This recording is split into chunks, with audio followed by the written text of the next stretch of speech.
APB, American Protection Bureau, voted #1 best on Long Island for all your security needs. Call 631-390-9050. That's 631-390-9050. APB. You need a body shop? You need engine repair? Auto Excellence, Collision Specialists, 631-261-6420. That's 631-261-6420. Auto Excellence. Jimmy, I gotta take a dump. What? No, I mean I need a dumpster. Well, for all those needs, you need to call Big V Dumpster Rental, Long Island, New York, 631-900-DUMP.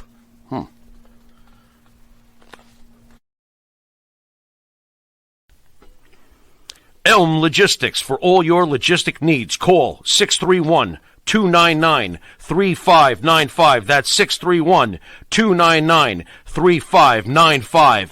Elm Global Logistics. Pride, performance, and partnerships. The Monty and the Pharaoh Show is brought to you by... Because wine is your second favorite four-letter word. California wine, New York attitude. Good fucking wine. Yeah. Tired of that same old breakfast, lunch, and dinner?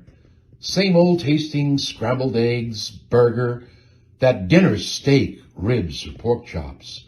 Why not add a little bit of spice or just a touch of heat to make the difference? Change that scrambled egg with a little bit of Johnny Fabulous's John Cena Sr.'s $1 Million Jalapeno Hot Sauce. Great on burgers, steaks, chops, and those barbecued ribs. And Nitro's Garage for all your automotive needs. Call 646-675-2349. That's 646-675-2349. For all your automotive needs, Nitro's Garage. Ask for Jack.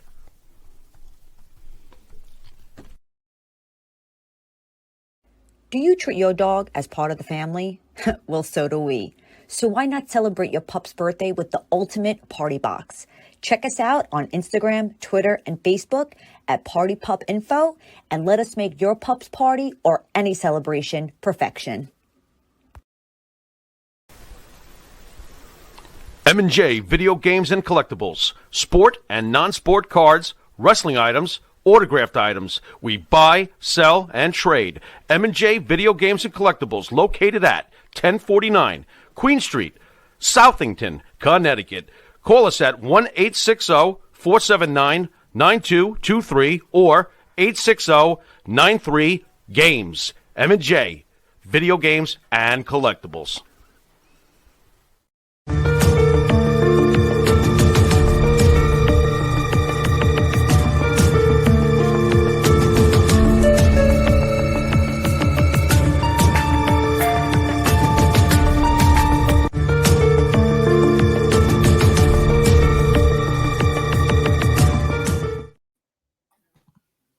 Welcome back, my friends, to the show that never ends. We're so glad you could attend. Come inside, come inside. And no, my name is not Keith Emerson. I bet Phil knows that whole song. It's the play of Benny Scala.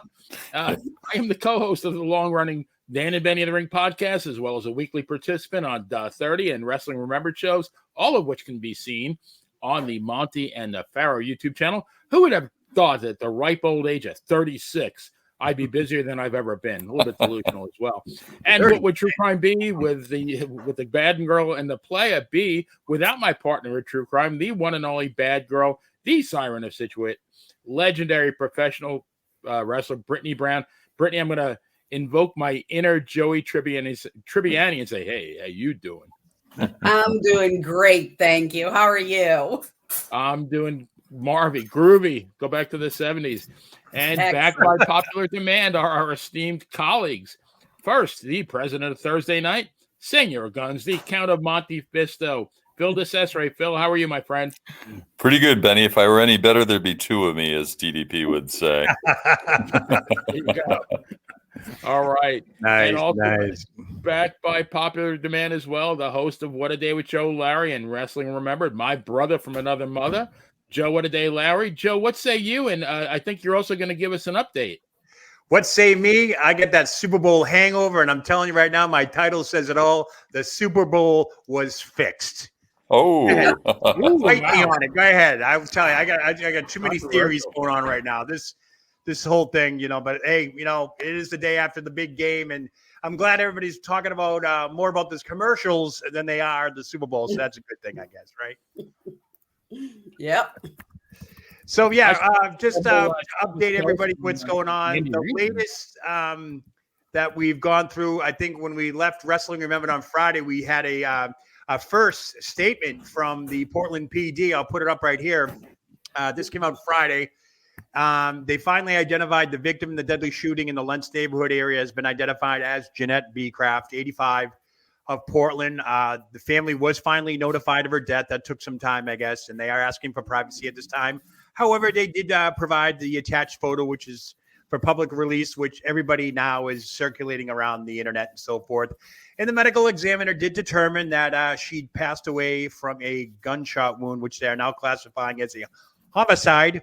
They did, however, say a suspect is in police custody and the name will be released upon formal charging. So that was Friday night around, I think I want to say like 5, 6 o'clock our time, which might have been in the afternoon over in Portland. And lo and behold, the next day around 3:14 p.m. Pacific time, they finally named Billy Jack Haynes. William Albert Haynes, 70, of Portland, is the suspect in the neighborhood homicide shooting in Lentz of Jeanette B. Kraft. He's currently in police custody at a local hospital, which means he's under medical care, but obviously being supervised by the police. His medical condition is unrelated to the homicide or his contact with law enforcement. They wanted to make that abundantly clear. And once he's released from the hospital, which they do clarify, which may be days from now, which leads us to wonder what kind of medical care he's under, he'll be then booked into the jail, and Haynes' charges will be released once he's booked. Now, with that being said, reached out to Sergeant Kevin Allen. He's a spokesman for the Portland Police Bureau. As of this afternoon, Monday, there were no updates in regards to Mr. Haynes' medical condition or any of the charges that are forthcoming. Of course, we have to wait till he is booked on that to get the police report, which I'm sure the mugshot and everything will be made available. One interesting note, I know Phil touched upon this last week. Braylon Matthew, who's a neighbor of the Haynes family, was told the local media that she knew the couple well and that she'd been caring after Jeanette because she has dementia. But while Mr. Haynes, Billy Jack, was recovering in a hospital due to some broken ribs or a rib injury, so to speak. Whether or not that's why he's in the hospital now remains to be seen. A lot of stuff unfolding here as well. I did some more research and so forth. Just a real twist of, I don't know what the word I'm looking for is here, but Jeanette B. Kraft, or Baycraft, I'm not sure how you pronounce it, but she was the mother of another professional wrestler named Todd Baycraft, who went under the ring name Todd Rule. Generally in the Northwest area. I think he wrestled under the mask at certain times too as well. So going back to 9 years old, Billy Jack and Todd grew up best friends. They met at 9 years old and remained best friends. And when Jeanette's husband, Dwight, passed away some years ago, Billy Jack ended up marrying Todd's mom. As you know, Billy Jack is 15 years younger than Jeanette. So a little, I don't know, like I say weirdness, but, all's fair in love and war, I guess. But just kind of a strange situation there. In the obituary for Todd, who actually died in 2021, Jeanette's son, of COVID, complications for COVID. He was an avid power lifter, too. Some of the pictures I've seen on Facebook of him, he was in relatively decent shape. In the obituary, it did say that Billy and Todd were best friends. So there's a lot of closeness there with what's going on now. However, her daughter, Kim Baycraft, whom they probably had to finally end up getting a hold of to release the name of Billy Jack and so forth, to release Jeanette's name. she's got a Facebook post out there, pretty much saying, angels are with you, mom, and all that stuff, something normally a grief-stricken daughter would have. But going into it a little bit further with some comments in there, 90% are most positive, supporting, loving thoughts and prayers and that types of comments. But there are some comments that do stick out there. Most notably, some of them, I'm just going to read these kind of verbatim. Some of them, he was deceitful and quote unquote a creep who had a history of not paying people who worked at his gym or even ran the gym in the Portland area. This was a family member. There are some claims of domestic violence.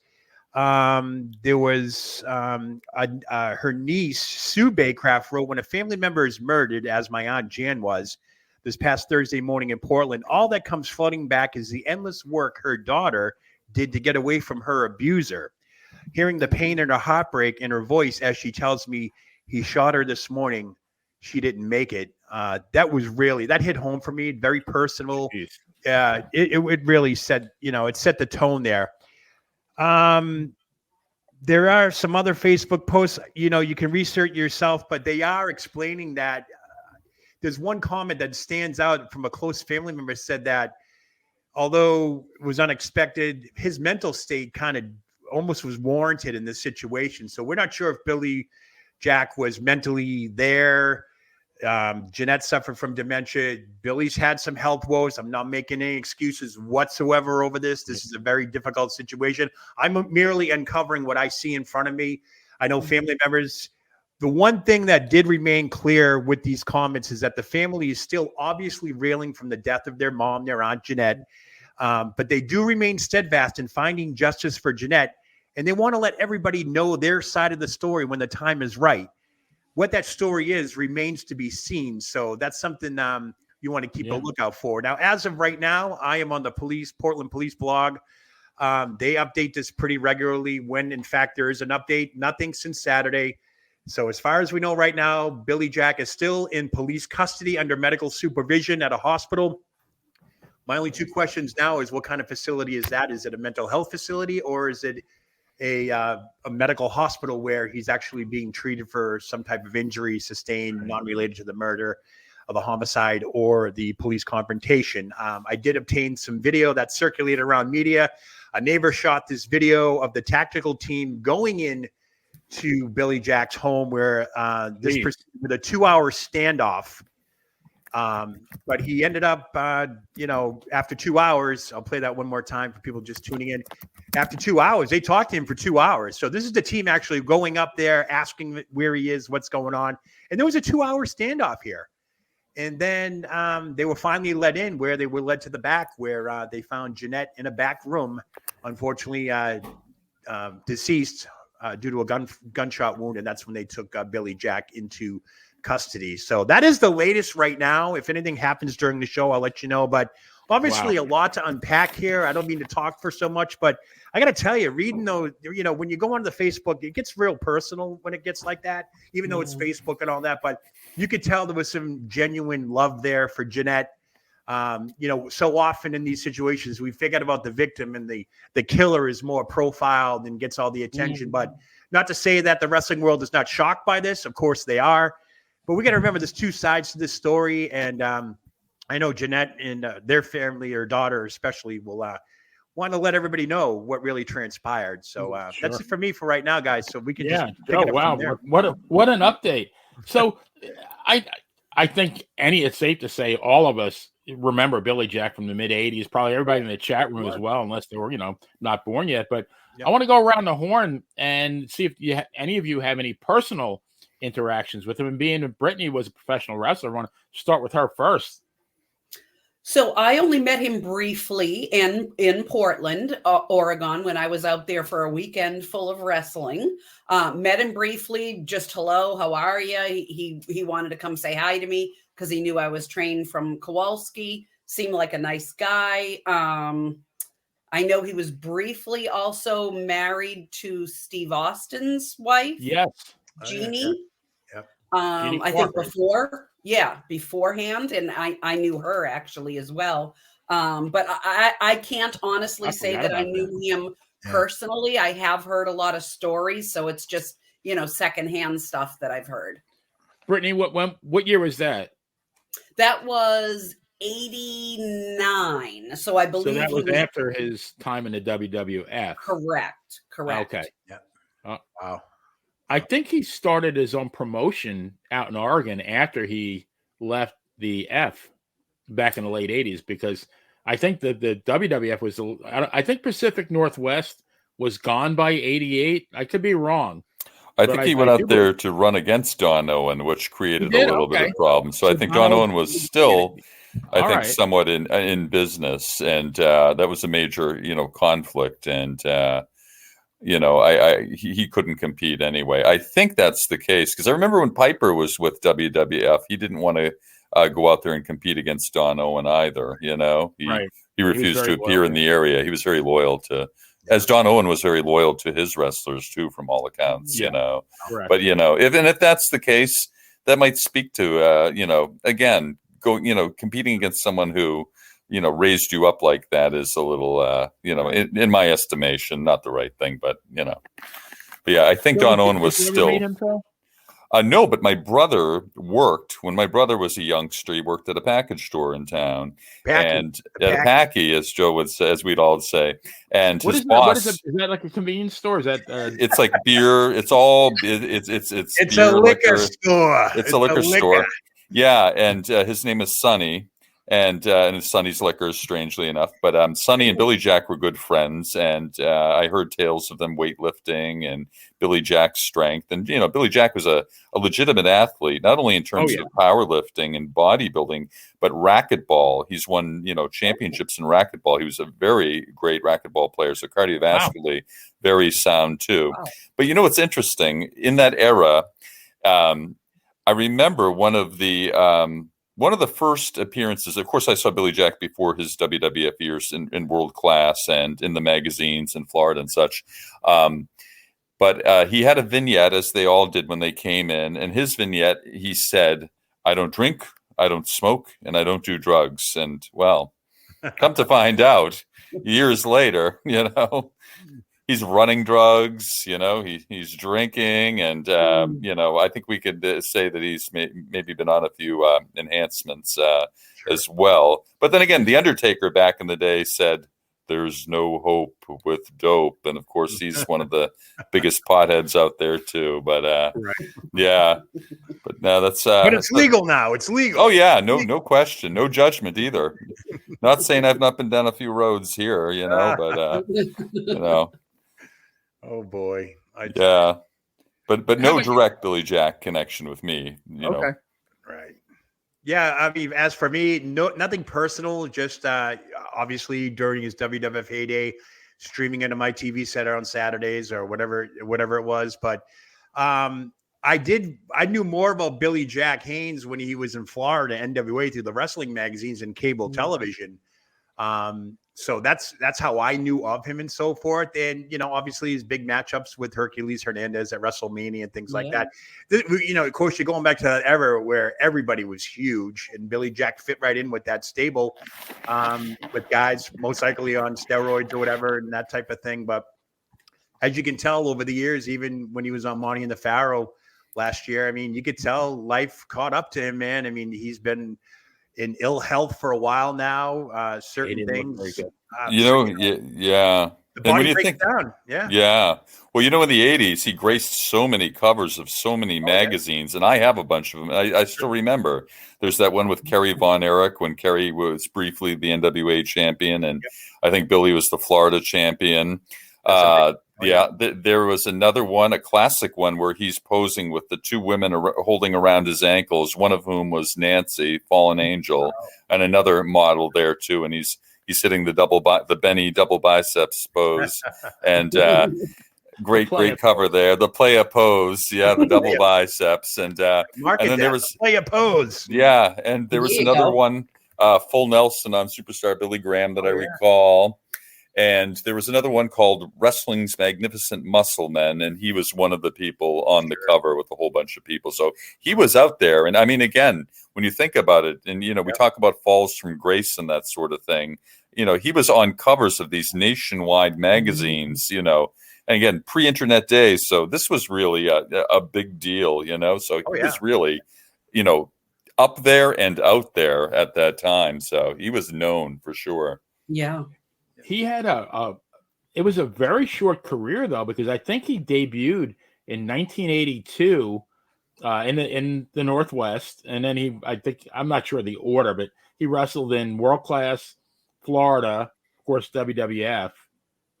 Did he? I don't know about the character. I think he was with Jim Crockett for a bit. Yes. I think he did some work. And you know what? It's interesting. Billy Jack's career has been kind of marred by a lot of conflicts with promoters. Certainly with Fritz von Erich, he had quite I don't know if it got to the fighting level, but it almost did. But actually, I think in Charlotte, he and Jimmy Crockett Jr. had a confrontation that actually got physical in nature in Mr. Crockett's office. So again, another a tale of this loose cannon situation. No offense to Loose Cannon 88 or it looks or like he had Brian a 14-year career, 82 to 96 is what I have. But I mean, as far as like the major federations, he was done in 88 when he left WWF. He went to Portland and it pretty much did indies after that. For the rest of his career, but and that Phil, you read like Bill Clinton said, you just read my mind. Read my mind. That's a good one. I like that. That was not too bad. I'm going to sing "You're Having My Baby" eventually in Bill Clinton's voice, but I'm practicing that. I'm not sure I'm going to sing it to, but you better put some ice on that lip. That's what he said too. But that's another story. But that's exactly what I was going to say, Phil. Is that all of his stints in all these territories were marked by conflict and he got a couple of titles. He got the Florida. I think I know he won a couple in up in the Pacific Northwest. Didn't win anything in WWF, but maybe that was an omen of the future as far as his personality and the kinks. He was an NWA Florida heavyweight champion. That's pretty huge down there. Oh, sure. U.S. tag team champion. I mean. But looking at his lineups here, World Class Championship Wrestling, TV champion. I mean, nothing, in the WWE ranks, but he held some hardware. There's no doubt about it. So, yes, he did. He had one of the best looks in the business, and the whole gimmick with Billy Jack. I mean, it was perfect. Yeah. Until Tom Laughlin came a knocking and said, that hat's mine. That name is mine. And so he worked his way around it, though. Give him credit, He just put his last name in there and, no damage done there.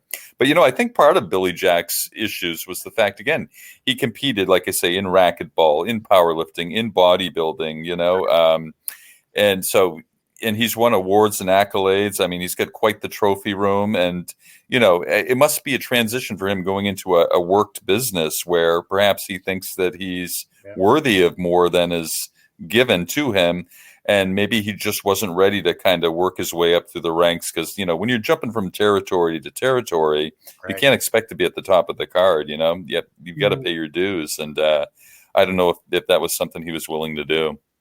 Yeah, so. Go ahead. I want to go back a bit to his childhood. I want to ask Brittany a question because Brittany's been with us, since episode 1, and there seems to be a recurring pattern of these people with, very, volatile childhoods. So you got, our first episode was on the Boston Strangler with Albert DeSalvo. Al DeSalvo.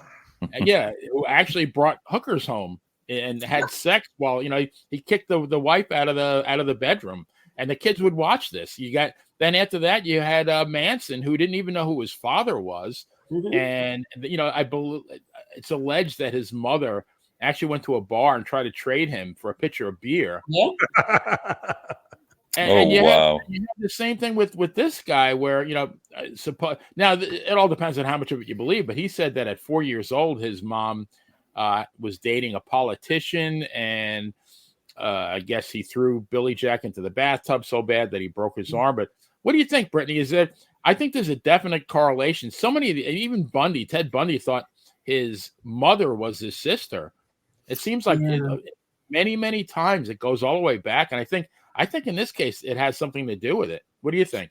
I agree, because every single one that we have done, including Sonny, WWE, WWF Sonny, had some issues in childhood. And the thing is they're not small issues, the norm, like we all have, right? These are like serious issues. Like you said, Manson, his mother was a prostitute. Didn't even know who his father was. She just gave him the last name of the guy she was with at the time when he was born.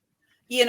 And it seems like all the digging that we do, that's the one common denominator, besides the fact that they've killed someone, is that they went through some pretty horrific stuff as children. Yeah. They're putting the fun in dysfunctional family. That's for damn sure. My God. Yeah. I mean, that case could be made for just about every serial killer out there and so forth, or anybody with violent crime history and all that stuff. Yeah. Their trauma breeds trauma. You grew up in a traumatic childhood, you will no doubt carry that into adulthood. And, whether or not this seems to be the case with Billy Jack, there is definitely some underlying currents there that would definitely, go down that road. One of the things that I was curious about, not to switch subjects, but police responded to the reports of gunshots from the home. That's plural.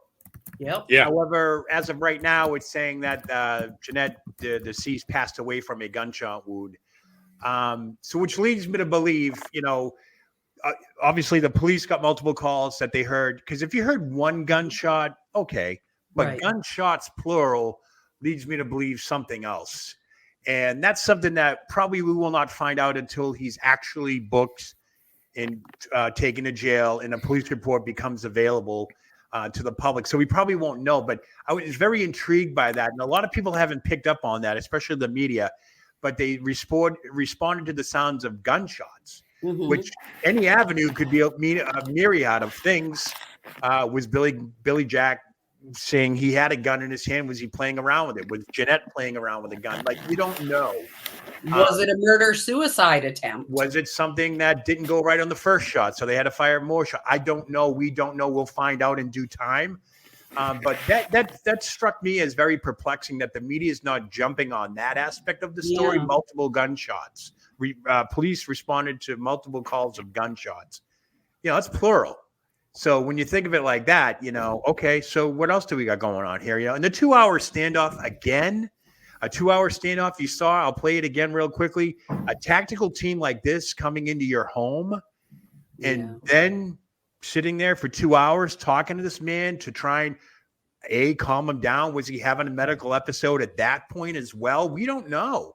Yeah. We won't know until the police report comes out. But, there's a lot of questions here. I know everyone's quick to grab those headlines and say, Billy Jack Haynes, pro wrestler, arrested on, homicide of his wife. We still don't know the exact nature and details of what transpired last Thursday morning at 10 a.m. So I just struck that as weird. Multiple gunshots, 2-hour standoff.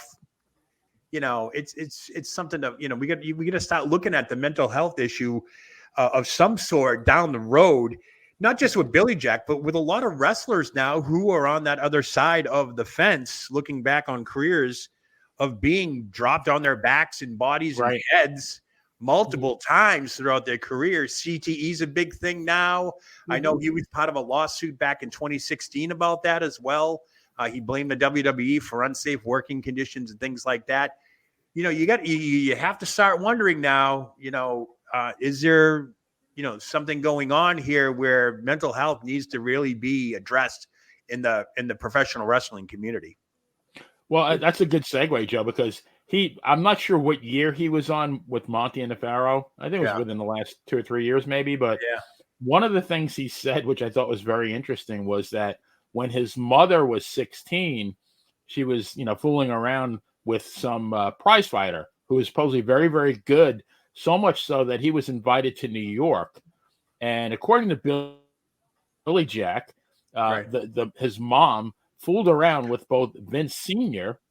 and also Lenny Montana, who everybody remembers as Luca Brasi from The Godfather, also a professional wrestler. So Billy Jack was contending that, that Vince Jr. could be his half brother.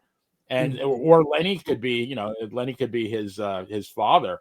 So but he just already, and you were talking about mental illness. He just looked so out there at that point. I mean, you wonder how much. I mean, I'm sure like maybe 5% what he was saying was accurate, but man, oh man, he was gone. I thought, at least in my opinion. Yeah, I watched some of that interview too. I don't mean to cut anybody off, but I watched some of that interview too, and you always say don't judge a book by its cover, but you could see that he was very sharp in certain details, and he was not in others, which leads me to believe there's some type of mental incapacitation there, whether it's old age, whether it's years of abuse of your body, mind, spirit, all that. You look at him and he's not the guy he was 50 years ago, for at least 30, 40 years ago. But he, the mental state of Billy Jack Haynes, and that it goes to show you a 2-hour standoff. While in the back room, his wife is deceased. We don't know, when they found her 2 hours later, she was already deceased. Was there a chance to recover her? Was there a chance to revive her? We don't know. This is the stuff we're going to find out. We will have a better understanding when this police report comes out of what the situation was like in the home last Thursday at 9:54 a.m., whatever time it was that the calls came in. I would probably say a little bit before that. What constituted or what mental capacity either one of them were. Because right now it's only Billy Jack's story. Nobody else was in that home that we know of. That's another big clue here that we know of. If anybody else was there, if you could say, I'll play the video again. Look how tight knit these houses are. See how close these houses are? Yeah. I mean, everybody's going to hear pass. You have any sugar? Yeah, pass it through the window. That type of thing. Exactly. It's the old Brooklyn neighborhoods, type things. So, was there somebody else there? Was somebody else already there and they left? We don't know. I'm not speculating. It's pure. I am speculating, but I don't want to throw it out there right now. It's just Billy Jack Haynes and his wife, and those reports of gunshots, plural. So we don't know. We'll find out later on, but we'll find out more as time goes on. What the mental state Billy Jack was in at this time to pull a trigger on a loved one. That takes some type of imbalance up here, if you ask me, to do that. Yeah. Never mind a loved one. Yeah, but again, the question is: was this a malicious killing, or was this, again, going back to potentially a mercy killing? And I think some detectives have already reached out to people associated with Billy Jack to inquire as to whether he ever disclosed any plans, any contingencies should either he or his wife reach a stage where they would choose not to go on or be resuscitated or that sort of thing. And this comes on the heels of just within the past couple of days, I read that the former Dutch prime minister and his wife, both two very elderly and apparently ill people, decided to end their own lives together, basically, and holding hands. And I think this is something that we're going to, for better or worse, maybe see more of in the coming years. And, and my thought is, and again, certainly there are societal and religious implications here. And I'm certainly not condoning this by even talking about this, but I think this is something we're going to see more and more of. And certainly it's done so more in Canada and, up in the Pacific Northwest in Oregon. And certainly things are quote unquote more progressive, and perhaps we're going to, see more of this. And again, I'm not that I'm holding out hope that this is what the sort of thing. Of course, we all hope that this was not done with any type of malice or, in any type of angry response. I mean, again, a woman is dead still, and I guess that is the proverbial bottom line. But it's my hope that it was something that was at the very least kind of mutually agreed upon. Right. Yeah. But, Phil, you mentioned the Pacific Northwest, and that's another perfect segue because, and Brittany, do you remember this? Remember Dr. Jack Kevorkian? Absolutely. Now, wasn't he up there too? Wasn't he in that part of the country? That I'm not sure of. I think he and his van got around everywhere, Benny. He might have had a lot of business up there, kind of like the Hardy Boys in their van or the Mystery Machine.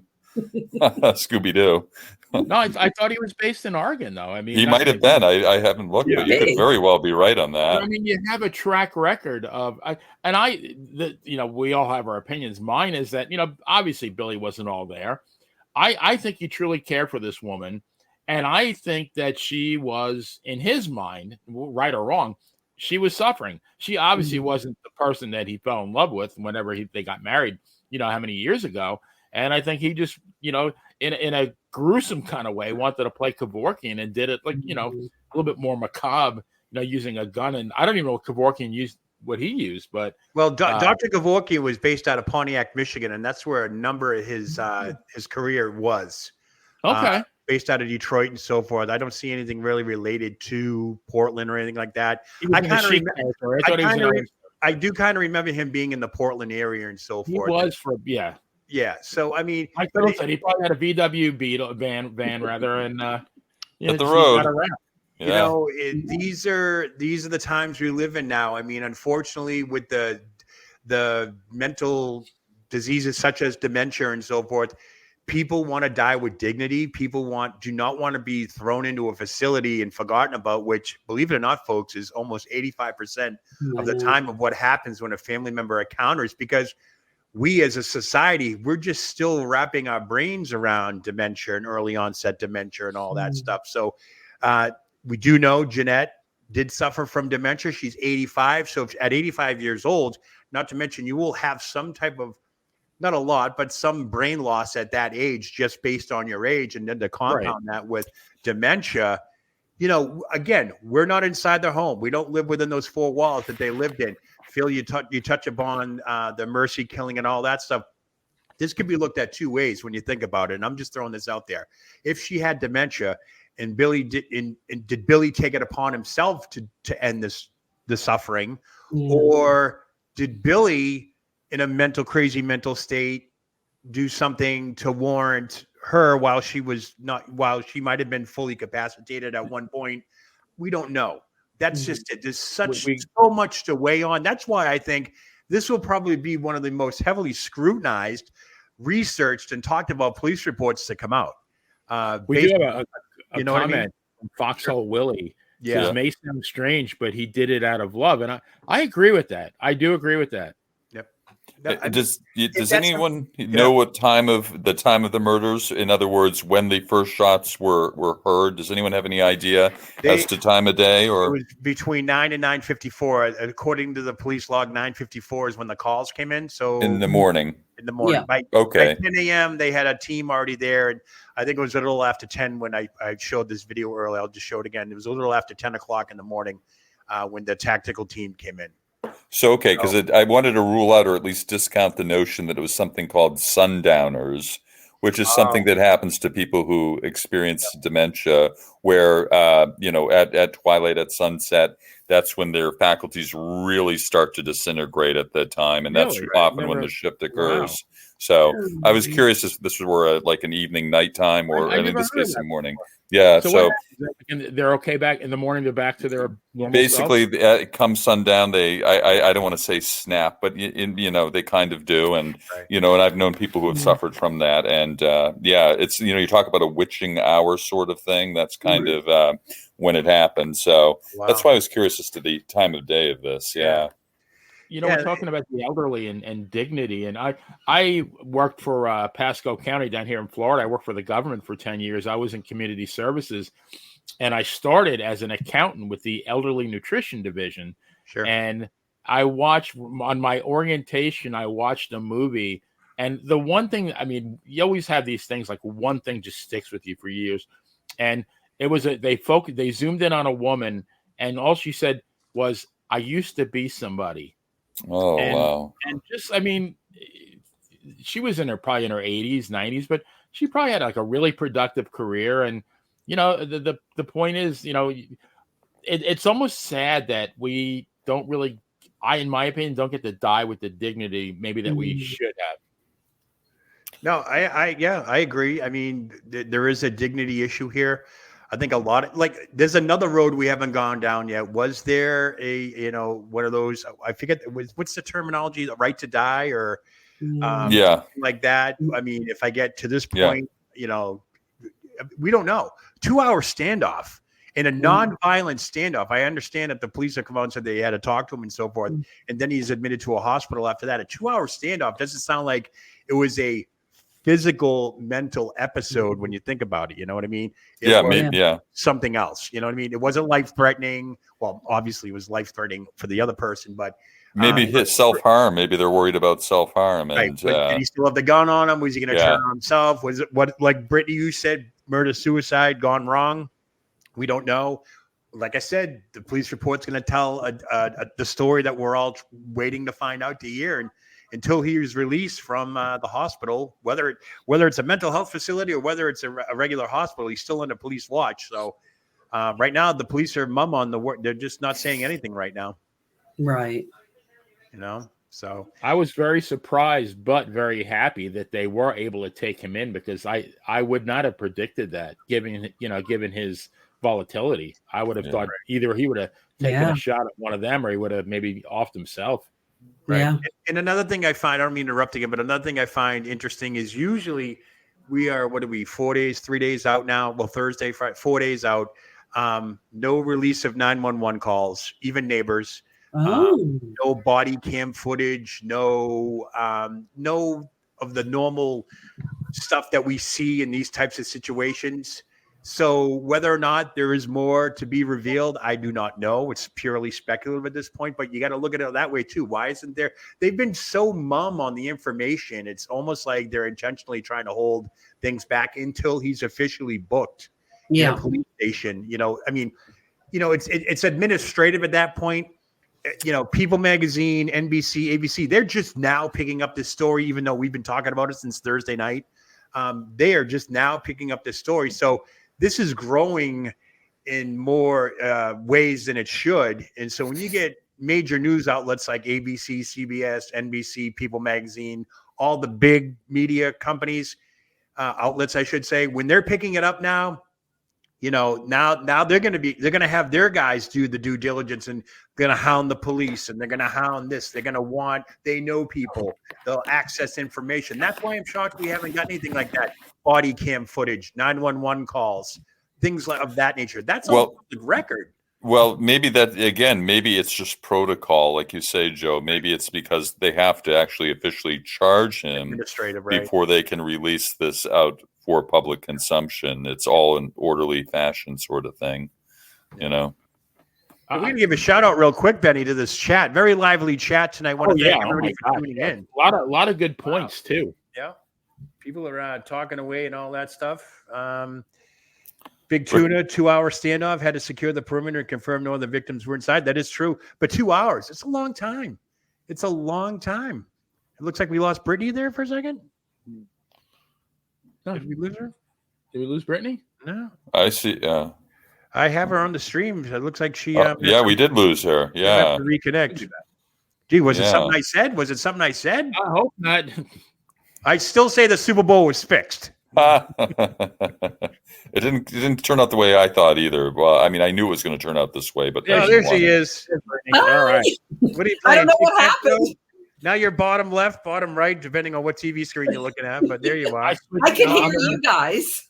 I'm in the Wally Cox box right now, I think. Quick shout out to Rick B too, who's back with us. Rick B, nice. Rick B is back. He's been with us since Boston Wrestling, and he's popping up with money in the Pharaoh. So good to see him fresh from Maine. He's a maniac. Hey, Phil, you're getting ready for a big storm coming. Well, Miss Brittany Brown in Scituate is too. Right. She's at the eye of the storm down there. I saw the map 6+ where everybody's at right now, right? Even on the coast. Right? Yeah. So I just heard you were 9 to 12. I get my good friends Cindy Fitzgibbon and Kellyanne Chickalese. I keep in touch with them. I always get the weather updates from them. So. Isn't that something? She's the neighbor of one of my clients too. It's a small world, literally next door. Yeah. Massachusetts is only this big. I know, man. Yeah. What else? J.A. Will had some good points about mental decline. Having to do nutrition's a big part of this too. And I mean, not that we want to digress so much, but again, part of the reason we're seeing many of these failings later in life, cognitively and otherwise, is because of just poor nutrition. It really is. Statins, statins, various medicals, Western diet. Absolutely. Eskimos have almost zero dementia. Go figure, right? Yeah, J.A. Will is right. Indeed, they do. And a very Thanks for high-fat sharing. diet, too. Sharon. Yeah, so like I said, a lot is going to be seen over, when the police report does come out, the 2-hour window and so forth. But I want to touch upon something that we overlooked, the family of Jeanette. The daughter going on Facebook. I didn't put her post out. I thought it might have been kind of a inconsiderate type thing. I didn't want to put that out there for everybody, but smart move. I can only tell you that some media outlets put her information out there, so she's probably getting inundated with. She even says it in one of her posts, saying, if they're not celebrating my mom's life, they're celebrating Billy Jack's life, and he's the one that killed my mom, that type of thing. And that's when it gets personal. I know I mentioned at the top of the show, and then you have the niece chiming in, and you have all these family members that are like, I just heard. One family member said they knew right when they saw the news update. They didn't even have to guess who it was and who died and who did the shooting. They knew right away it was Billy Jack and Jeanette. That kind of hit home for me as well. Some of the, they're all, like I said, most of the comments on our Facebook page were relatively 90% were thoughts and prayers, very caring, sorry for your loss. But there are a few in there that are describing a man that obviously was not known to the public in this way. He was a professional wrestler. He was an entertainer. He was bigger than life on the TV screen and so forth. But we don't know what happened, inside and after his careers and so forth. But, I just want to touch upon the family part of it. That, we often overlook the fact that there's a murder. There's two sides to every story. Brittany, you've mentioned before. Prayers for everybody involved. Yes, even the victim's family. Yes, even Billy Jack's family. There are two families now that will never be the same ever again. Right. And it's sad. It's sad. People have their opinions and so forth. But you just want to remember that, the victim in this case, Jeanette Baycraft, and, she was the wife of Billy Jack, and there was some type of love and solace in that home. And what happened up until that day, we'll never know, or we will know, hopefully sooner than later. But as soon as we get that police report, we'll start to connect the pieces as to what transpired last Thursday. Yeah. And I saw Joe. I'm sorry. Go ahead, Brittany. I was going to say. Oh, go ahead, Brittany. Sorry, we're all talking at once. I was just going to say I read something in a couple of different places today that said neighbors described them as a very loving couple. Yes, I read that too. Always saw them together, holding hands, walking. Yep. And then you hear from another outlet that there was possibly domestic violence that had been going on a long time. So. Yeah. Like we've said a million times, who knows until everything comes out. But, I certainly hope there was not domestic violence going on, because to think that an 85-year-old woman was being, beaten up or hit or whatever. I mean, that's just so sad. Yeah. I hope that's not the case. Yeah. Same here. Just real quickly to touch on the domestic violence part, if there was any priors in that home, that'd be public record. And I'm sure all these big media outlets would have done their research. Yeah. So, is this an isolated incident? Either way you look at it, is some type of domestic violence, whether or not it was intentional or if it was a mercy killing. It's in a home. It had happened between a husband and wife. So yeah, it's considered domestic violence. Was there a history there? We don't know. Right. Well, I'm sure we'll find out soon enough, because how that dirt makes the rounds. So yeah, and if this does lead, which in all likelihood it will, to his arrest and his booking, right? Already someone has come forth to inquire about posting bail. That would be former UFC fighter Chael Sonnen. Must be good friends with Billy Jack and know of him, and it was inquiring and offering to post bail when that becomes the situation. So if bail is offered, and I think Chael Sonnen could probably foot the bill for whatever that is, and so maybe Billy Jack will be out, and likely I would assume probably be under medical care somewhere in a situation. How could he not be? Yeah, he's already under medical care now. They're not going to book him administratively until he can physically leave.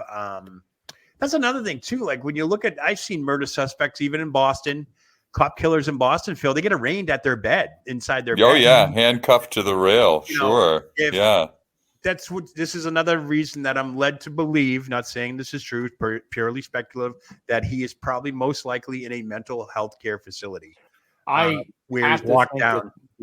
Go ahead, Benny. I'm sorry. I don't think he's going to be found fit to stand trial. I can't see how that could possibly happen. So I think what's going to happen. He's just going to wind up in a mental health facility for the rest of his life, which I'm sure he needs. Yeah, like purely speculative at this point, right? I mean, if we want to go down this path right now and talk about it, sure. If he's mentally unfit to be in the public, according to some of these Facebook comments by family members of Jeanette, if he was mentally incapacitated even at those times, what was he like last Thursday? If that's the case, he's now off the streets. He's no longer a danger to himself and anybody else. But it's just unfortunate the damage has already been done. So if we go down that road, is he unfit to trial? Is he fit for bail? Right. Will he ever see the light of day outside of medical supervision? We don't know that. Will they characterize him as a well-meaning elderly man with poor memory? Right. That's what the Justice Department. I won't even get into that. But someone else we know in a position of power just had that and was just relieved from testifying. So, I mean, geez, if anybody in this case, Billy Jack should be highly considered for, non-compos mentis, if you will. Okay. Not having that capability to speak to his defense or to speak to reality, really, So. And, anyone that I've talked to in the business, any of the boys that I worked with back at Walters that I've spoken to, I've probably spoken to 3 or 4 different ones. One of them that was in the business for over 50 years. And he described an incident that he saw directly. It was either in Boston or New York. Yeah. Where Billy Jack drove from Oregon all the way out here, either New York, Boston, got all the way here to work, and Pat Patterson told him to go home. There was not a spot for him. And that almost became physical. And this person said, I saw it myself, and it was pretty out of control, and people had to jump in. Well, and no offense. That's a long drive. It is a long drive. I have to admit, I'm not saying it wasn't warranted. I'll tell you, I would have been pissed if I drove from Massachusetts to Maine and somebody said we don't need. But I guess it was the level of the hostility was something that this person said he never saw before. So especially being in the business for 50 years. There's an elevated anger, Yeah. And then a couple of the younger guys said, they had worked with him before, and they said, oh, geez, that guy was jacked, and he was all roided out. These were the things they were saying to me. And I was just like, oh boy, this doesn't look good. And that's another thing that strikes me is I don't see a lot of outpouring or whatever friends Billy may have had over the years or whatever. I don't see a lot more of people trying to paint their narrative and support Billy Jack Haynes. So many, Joe, are dead though. Rip Oliver, Matt Bourne, Buzz Sawyer. Oh my, he's a survivor in a way, Even family members. What about family members or something that he was best friends with Jeanette's son Todd? Unfortunately, he passed in 2021 due to COVID. But some of the pictures on Facebook, these guys were tight. These guys drove around in golf carts together. They're always smiling. They're always happy. Did something happen after his death? You don't know what pushes people to do the things they do. So there's a lot of underlying currents, like I said before, and contributing factors that, hopefully we'll find out sooner than later what the deal is here. Yeah. It's really funny though. I saw, I don't think it was on Monty. I think it was on another interview where Billy Jack was calling out Stone Cold Steve Austin. Oh yeah. Was her name Lady Blossom back then? Yes. And he said he called him a piece of shit because he was a wife beater. I mean, how ironic, right? Oh God. But he actually he was challenging Stone Cold to a fight. And it might have been like 3 years ago. Said Billy Jack 67 and not in very good shape. No. I mean, I'm sure that would not have ended very well for him, but how ironic though. He's calling Steve Austin a wife beater. It's projection. Yeah. Is what they call it. Well, if it's that prevalent for somebody to fly off the handle and be that way at 67, 68, 69, 70, whatever whether it's a mental health care facility or a regular hospital, they will see that and they will address that. Hopefully that's where we're at now. Like I said, we don't, there's no bedside booking arrangement going on here right now for a murder. We see it all the time on the news. Like you said, Phil, handcuffed to the bed, cops around, judge in a robe at their feet, arraigning these people. We don't see that with Billy Jack right now. So I'm just under that assumption right now. He is under a mental health facility watch or in a psychiatric ward, hopefully addressing the issues or getting the help he needs. But what's done is done. We're talking about it after the fact, not before. And again, going back to Jeanette's daughter's post and her niece's post saying that for years, the daughter of Jeanette tried to get her help, whether it was state assistance, mental health assistance, dementia issue, all that stuff. She tried to get help and it just fell on deaf ears. It's a shame that, nobody could see this for what it was. And if it was a dementia and a mental health, having dementia is one thing, but living with somebody with dementia while having a mental health issue, that's fire. That's fire. That's, what do they call it? Oil and gas or whatever it is. Yeah. It's compounding the issue. Children, correct? Yeah. As far as I know, he doesn't have any kids. No kids? No, not that I've ever determined. No. I mean, as far as I know. And I think this is his fourth wife. Mm-hmm. Again, what struck me as weird was he married his best friend's mother. I mean, in the grand scheme of things, 30, 40 years ago, that would have been pretty freaky. But at age 50 or 60, it's a different story. It's a 15-year age difference. But I find that part when I was researching in that Jeanette had a son, Todd, who wrestled in the Northwest area, and Billy Jack and him were friends since 9 years old, best friends, even all the way up to his death in 2021. I was just flabbergasted at that type of relationship. Not saying it's wrong or anything by that means.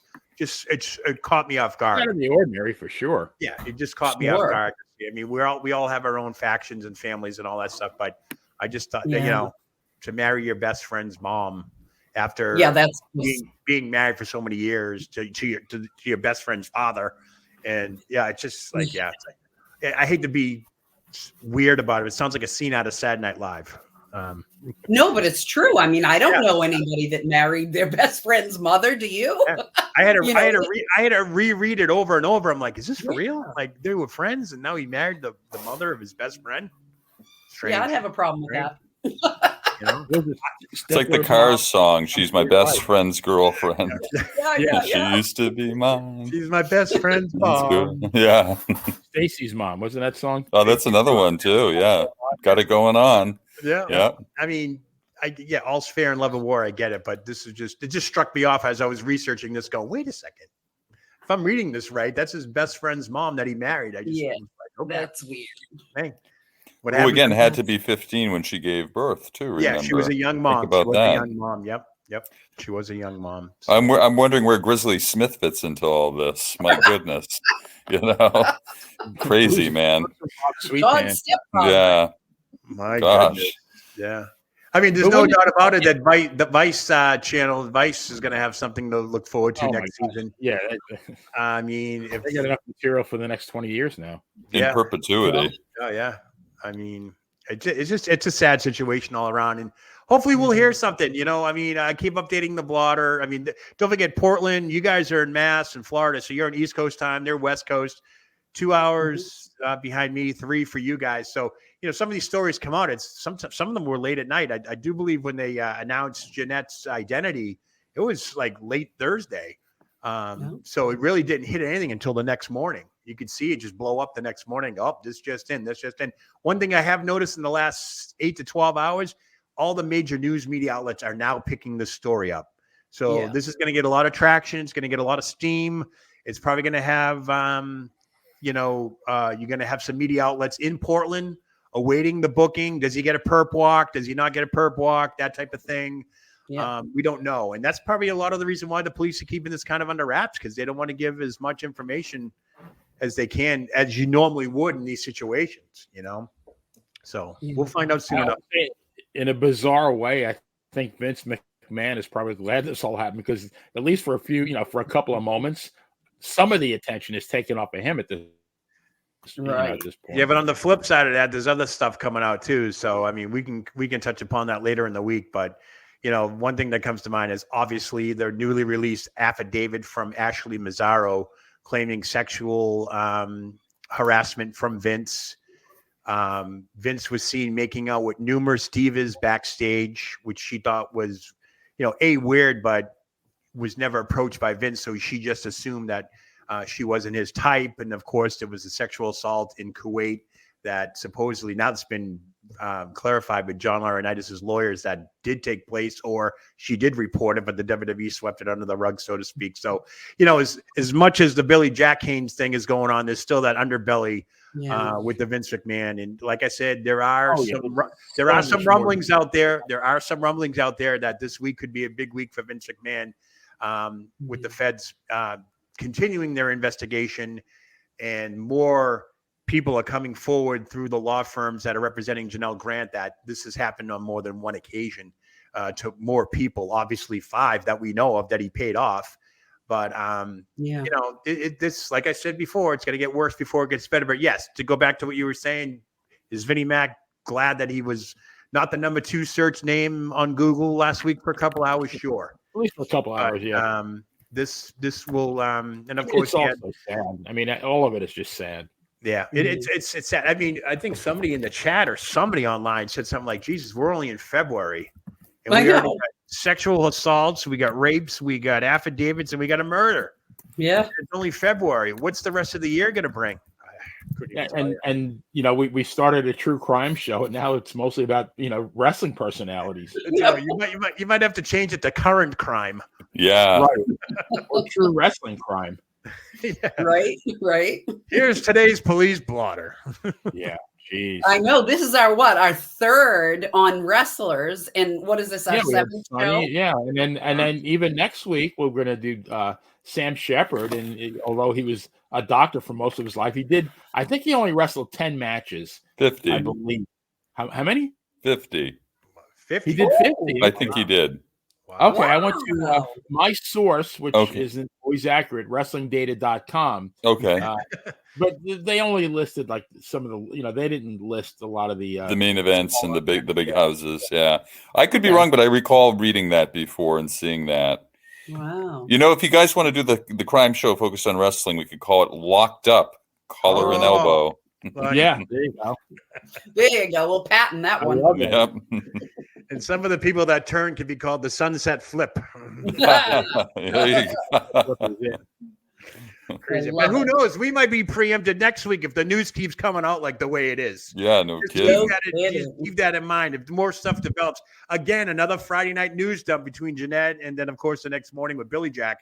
They played that perfectly. Friday night, nobody under the radar, because it really did hit the dirt sheets until late Saturday into Sunday. So, right. It is what it is, but you never know. It's only Monday, folks. I think if you asked 100 random wrestling fans, over the age of say 50, between 50 and 60, that if like a year ago, if you had to predict one wrestler that was going to be involved in a crime like this, I bet Billy Jack would have gotten more votes than anybody. Yeah, you think so? You think? Yeah. Okay. I do. All right. I mean, just because who of the way everybody reacted when I talked to them, every one of them talked about his trigger temper, the steroids. He was jacked. He had a bad attitude. You have personal knowledge of that, Sue. See, I'm only looking at it as a guy that I saw in wrestling magazines and on TV. Yeah. I had no interaction with this man. I never interviewed him or anything like that. So when I hear you guys talk about this, yeah, sure. If this has been his history, as they say, a history of violence or whatever have you, outbursts, all that type of thing. Sure. Yeah. It makes perfect sense. I mean, honestly, a guy with that look, that body, I mean, he should have done a lot more professional wrestling. Yeah. He did okay, but like I said, given that he should have been not necessarily he probably could have been like a world champion in WCCW in world class. I could easily see that. I mean, even maybe, like one of the territories. I mean, he picked up a couple of belts, but a 6-year career, he should have had a 20-year career in the feds, but he just You know, Well, in the grand scheme of things, yeah, obviously he burnt his bridges, I guess, right? You said he had a temper. Yeah. He didn't work well with others. I hear a couple of taking my ball and going home scenarios. Mhm. That's not a conducive work environment for anybody else. They You don't, know, they don't want that yeah. stuff in the locker room. You should know that, Phil. You've done Yeah. something like that. So Beating up Iron Mike Sharp. I mean, who has he ever offended? My goodness. And he did. He beat up Canada's #1 athlete? Yeah. What? Yeah. Wow. I didn't know that. That's awful. Okay. No, he did. he was huge. Iron Mike is one of my all-time favorites. Yeah. Well, Billy Jack roughed him up over something silly, I think. Yeah, he really did. And Barry Windham too, of course, we remember. He that might have been a little more warranted, the Barry Windham case, but still, Sure. Fighting the talent is not the solution. I got to know Mike Sharp pretty well. We were in the same van going from Boston to Canada. We had a 13-hour drive. Oh, and wow. That's when I met him. And he seemed Sure. like the nicest guy, but he was huge. Yeah. He was really, really Quirky, tough. but he was supposedly a really nice guy. Yeah. A wicked nice. He was so nice, so polite, so respectful. I was the only girl in the van. The other girl that I was fighting was in another van driving next to us. And you guys I was also that's really cool. Yeah, I was also in a battle royal with him, and we were the last two in there. Oh, wow. I couldn't believe they put two girls in a battle royal with all men, but they did, and that was in Staten Island. Wow. And he threw me out, and he won the battle royal. He didn't hit you with the loaded armband, did he? I think he did. Oh, the bastard. It's actually on video. It's on YouTube. That's so cool. Now that you're okay. Thank you. I think you could have. I mean, you talk about potential of what he could have been versus what he actually was, but a lot of reasons behind it. Yeah, man. Self-sabotage. These promoters back in the day, and Brittany, you can attest to this, I'm sure, is that when you have a reputation of being very hard to deal with, I'm sure these guys talk to each other around the country. It's like, man, you don't want that guy. He'll be good for 2 months, but then he's gonna hold you up for money, or he's gonna beat up one of your guys or whatever. Yeah. And there was too many guys around back then. They were disposable. So if you're that difficult to deal with, on to the next guy. Girls, it wasn't really like that back then because there was hardly anybody to work with. So sometimes we had to book girls that were difficult because there was nobody else to get. But men were like a dime a dozen. So why would anyone put up with that? No. Luce is saying Iron Mike Sharp would sell by making grunts. I like that. It was different. He was just so good. And the thing is, everybody remembers, or most people remember him from his days in the WWF. But before that, because I actually wrote a story, it's going to be released fairly soon on Pro Wrestling Stories. He had a very good career in the territories. Yeah.